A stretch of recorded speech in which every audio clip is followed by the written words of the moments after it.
하지 마 나를 남겨두지 마 돌아서 네 맘의 발길을 나에게 돌려줘 Warahmatullahi wabarakatuh. Hello everyone. Welcome back to V Official YouTube channel.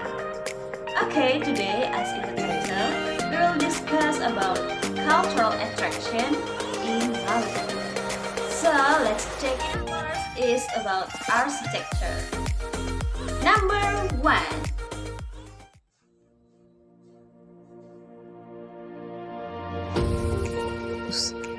The Bailey traditional house is the most famous and the most widely used type of Maluku traditional house.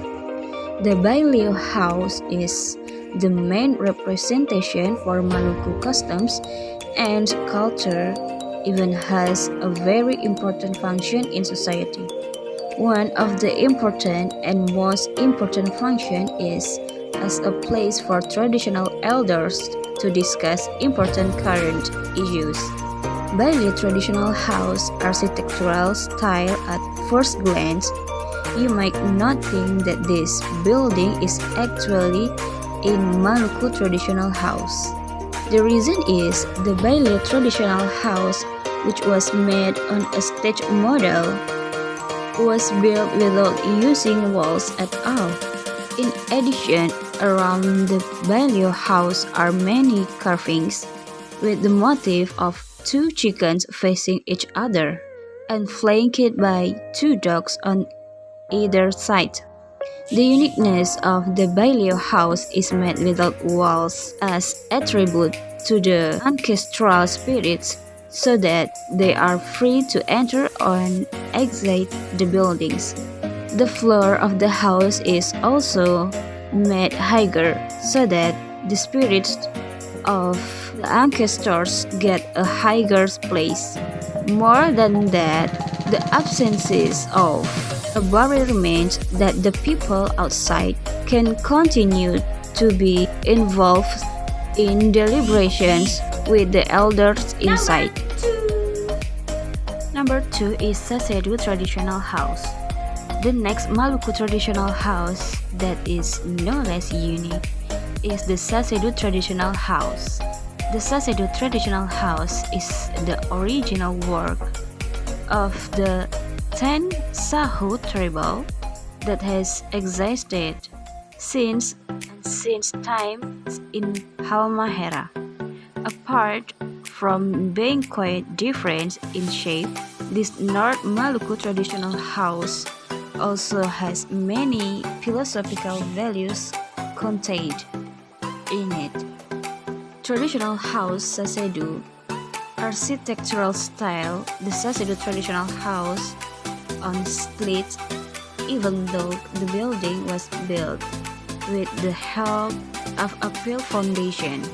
The main function of the false model of sago wood is only to support the roof frame of the house. Most of the material used as built by Leo traditional house come from nature, such as palm fiber, sago leaves, and coconut leaves. The similarity between the Sasedu traditional house and the Balio traditional house lies in its design without walls, because the main function of the building is a place of deliberation. The uniqueness of the Sasedu traditional house, although it is not equipped with walls, Sasedu house building has many doors to replace it. If you pay attention, there are less 6 entrance doors in almost every traditional house. Of the 6 entrances are 2 used for women, 2 for men, and the other 2 doors are reserved for guests. One of the roof of the house, there are 2 pieces of red and white cloth that symbolize the commitment and high sense of nationalism of the people. There are also balls warped in palm fiber as a symbol of stability and wisdom.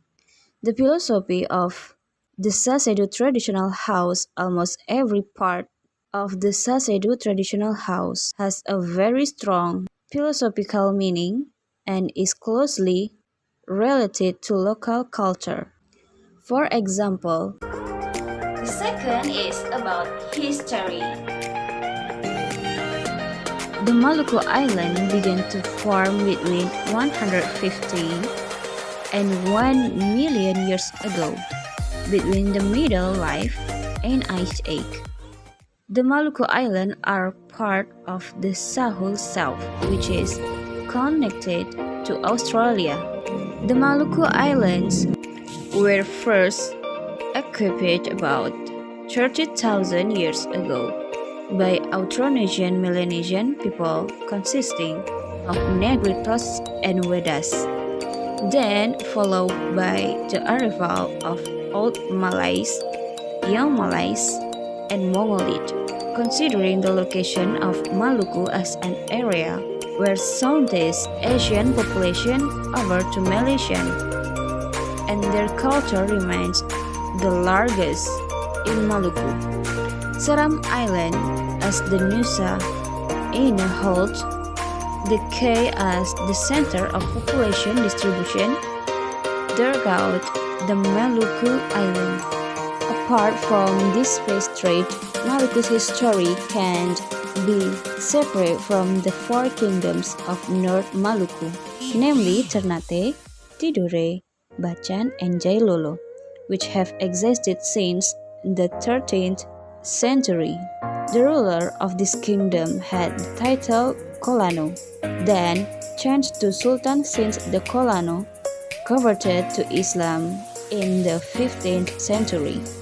Although the four were large kingdoms, only Ternate and Tidore had important position.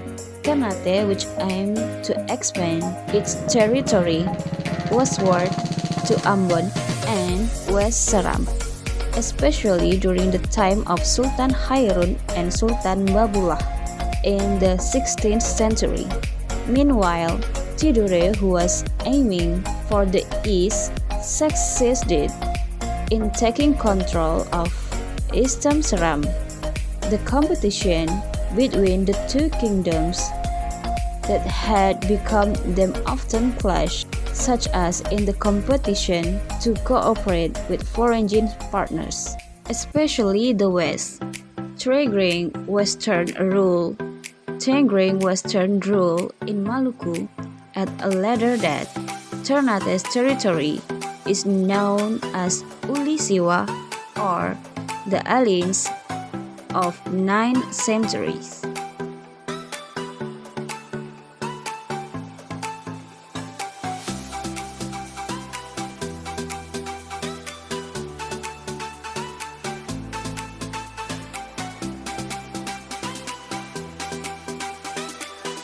And the last is about holiday.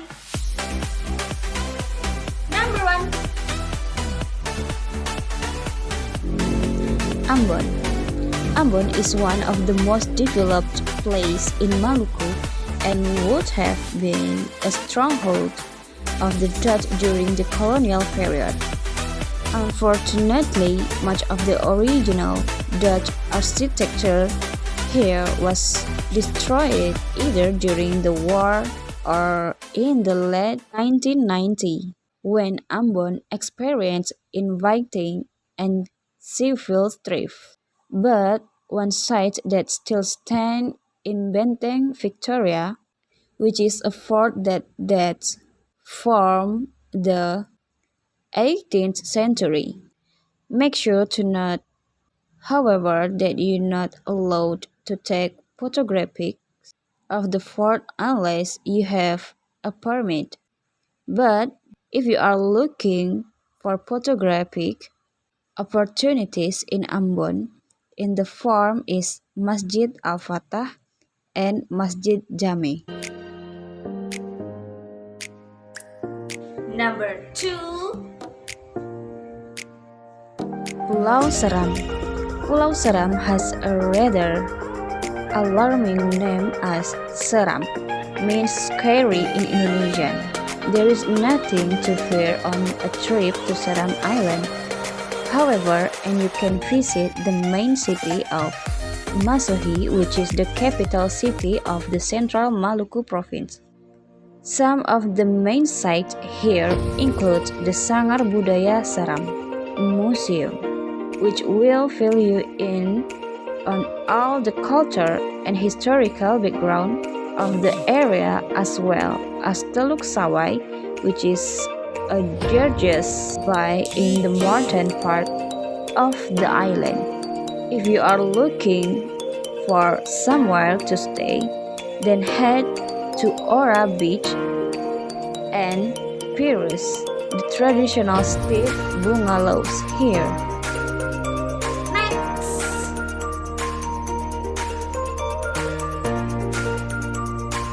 Ternate. To the north of Ambon, you will find the dainty Ternate Island, which is the capital of the province of North Maluku. As such, you can expect to find the bustling town here, which used to be one of the major ports for exporting aromatic cloves. And the Dutch colonials the area in the 17th century, leaving behind some interesting colonial relics. Some of these include Benteng Orange, which is a fort that dates from 1667 and still has some of the ancient canoes that would have been put in place few years ago. If you want to see some of the key religious sites in Ternate, then head for the main mosque on the outskirts of the city, which is said to have been built in the 15th century. Number 4.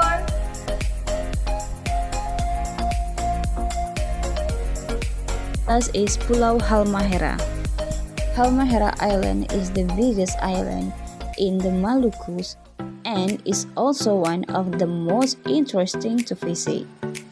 If you like hiking, then this is a top choice, as you will find a range of volcanoes and primary rainforests here that includes mangrove swamps and coconut palm forests. You can easily get here from Ternate via a speedboat, which should take around 40 minutes, and you should make sure not to miss highlights as the dark sand beach at Marambatu, as well as the traditional Chiming Street house located in the village of Sidanggoli. Okay, that's all about cultural attraction in Maluku. I think that's all for today. Thank you for watching. Don't forget to comment, like, and subscribe. And see you in next video. Stay healthy and Assalamualaikum warahmatullahi wabarakatuh.